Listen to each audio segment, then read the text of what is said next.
Shuttle India की जानिब से बनाई जा रही है, इसरो की जानिब से। ये खला में जाएगी, वहाँ पर सैटेलाइट लॉन्च करने के बाद दोबारा ज़मीन पर लैंड करेगी। ये स्पेस शटल जो है वो इंडिया में तैयार की गई है और इसरो ने इसकी फुटेजेस जारी की हैं। तो इसरो के लिए ये एक और माइलस्टोन कहा जा रहा है। ऐसा होता है तो इंडिया अपनी 60 साल तारीख को पुरानी को देखे तो आपको अंदाज़ा हो जाएगा कि उन्होंने कभी ऐसी जरूरत भी नहीं की, बल्कि वो तो इतने क्या कह सकते हैं कि स्ट्रांग भी नहीं थे कि वो अपने उस बॉर्डर को का डिफेंस कर पाते जो कि चाइना के साथ लगता है। देखिए ना कि वो खुद बना रहे हैं ना, उन्होंने खुद बनाया और उसमें वो मास्टर हो गए। और इसका जो मैं सबसे बड़ा फायदा बता रही थी वो ये बताया जा रहा है, जो कि एक्सपर्ट्स बता रहे हैं कि ये अफोर्डेबल है। कुछ तनाव भी पेश रह चुके हैं, तो इंडिया को यूज़ करना है कि वो चाइना को बिजी रख सके, ताकि चाइना एक ग्लोबल पर्सपेक्टिव पे अपने आप को उस तरह से शेप ना कर पाए। यही वजह है कि इंडिया के ऊपर हमें इस तरह का रहम करम नजर आता है कि जैसे ही नरेंद्र मोदी की हुकूमत आई है।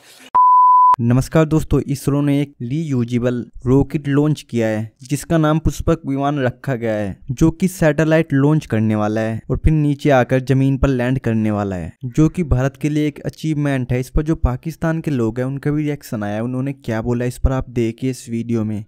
इसरो ने जो है पुष्पक के नाम से जो है एक स्पेस सैटेलाइट पर वो काम कर रहे हैं काफ़ी टाइम से, और उन्होंने जो है इसके कुछ टेस्ट किए हैं जिसके सक्सेसफुली रिजल्ट सामने आए हैं। ये एक स्पेस शटल है जो कि स्पेस में जाएगी, सैटेलाइट को लॉन्च करेगी और ज़मीन पर वापस लैंड करेगी। आपको पता है इससे पहले जितनी भी सैटेलाइट रॉकेट के ज़रिए लॉन्च की जाती हैं, रॉकेट जो है वो वापस नहीं आता, खला में तबाह हो जाता है या कहीं और समंदर वगैरह पर गिर जाता है। लेकिन ये जो स्पेस शटल इंडिया की जानिब से बनाई जा रही है, इसरो की जानिब से, ये खला में जाएगी, वहाँ पर सैटेलाइट लॉन्च करने के बाद दोबारा ज़मीन पर लैंड करेगी। इसके कुछ टेस्ट किए गए हैं, लेकिन वो जो टेस्ट हैं वो सक्सेसफुल हुए हैं। क्या कहेंगे हमारा हमसाया मुल्क भारत साइंस एंड टेक्नोलॉजी में कहाँ पर खड़ा है और हम कहाँ पर आज खड़े हैं?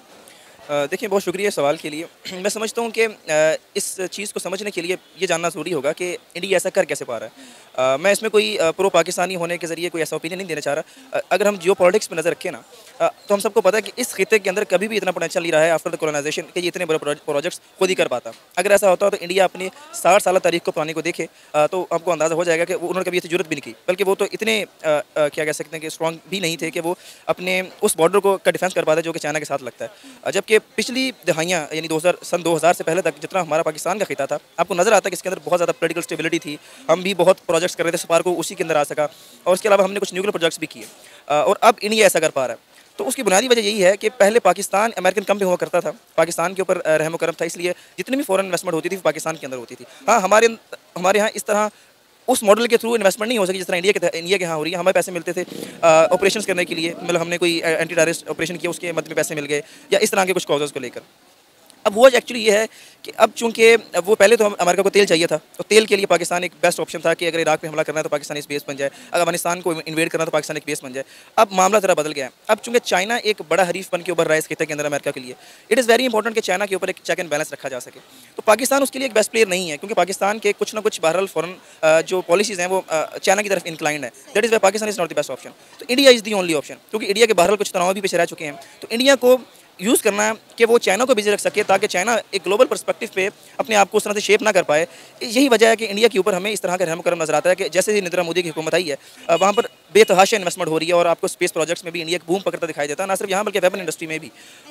तो एक्चुअली समझने की जरूरत यह है कि वैसे कर कैसे पा रहे हैं। ये जो भी उनकी चाशनी है ये बनावटी है, ये रेडीमेड है, ये इंडिया की अपनी नहीं है। और मैं बिल्कुल ये नहीं कह रहा कि पाकिस्तानी होने के नाते कि इंडिया को गिराने की ज़रूरत है। पाकिस्तान ने भी अगर कुछ तरक्की हासिल की थी पिछले, तो अमेरिका के पैसे पे की थी, आज इंडिया वो कर रहा है। तो अगर जितनी भी तरक्की है उनको अगर आप इस पर्सपेक्टिव में देखो तो आपको वो एक फीकी नजर आएगी। हाँ, बहरहाल ठीक है, हमारा हमसाया है, हमें उनको कुछ मोटिवेट होने की ज़रूरत है, लेकिन हम जितना भी मोटिवेट हो लें, जब तक हम इस गेम को नहीं समझेंगे और अपने आप को इस काबिल नहीं बनाएंगे कि हम अमेरिका की झोली से अपने आप को आज़ाद कर लें, तो मैं नहीं समझता कि ये मुमकिन है हमारे लिए कि हम एक सुई बेस पे। आपने बात की कि इंडिया को अमेरिका की सपोर्ट है, लेकिन आप ये देखें कि इंडिया बहुत सारे जो मिशन हैं वो अमेरिका की मदद के बगैर कर रहा है। चंद्रयान 3 मिशन उनका देख लें जो कामयाबी के साथ चांद के साउथ पोल पर लैंड किया। इसके अलावा वो गगनयान मिशन भी लॉन्च करने वाले हैं। 3 से 4 वो अपने एयरफोर्स के जो लोग हैं वो खला में भेजेंगे, वहाँ पे वो 3-4 दिन गुजारेंगे, वहाँ पे स्टडी करेंगे और उसके बाद ज़मीन पर वापस आएंगे। डेफिनेटली जब आप इस तरह के प्रोजेक्ट करते हैं तो कहीं ना कहीं आपको डेवलप कंट्रीज़ की हेल्प की ज़रूरत होती है। मैं यहाँ पर ये नहीं कि मैं इंडिया की बड़ाई कर रही हूँ या इंडिया की तरफदारी कर रही हूँ, कम से कम वो कुछ कर तो रहे हैं, लेकिन आज तक हम अपनी एक सैटेलाइट भी लॉन्च नहीं कर पाए। हम हर चीज़ के लिए चाइना के मोहताज हैं।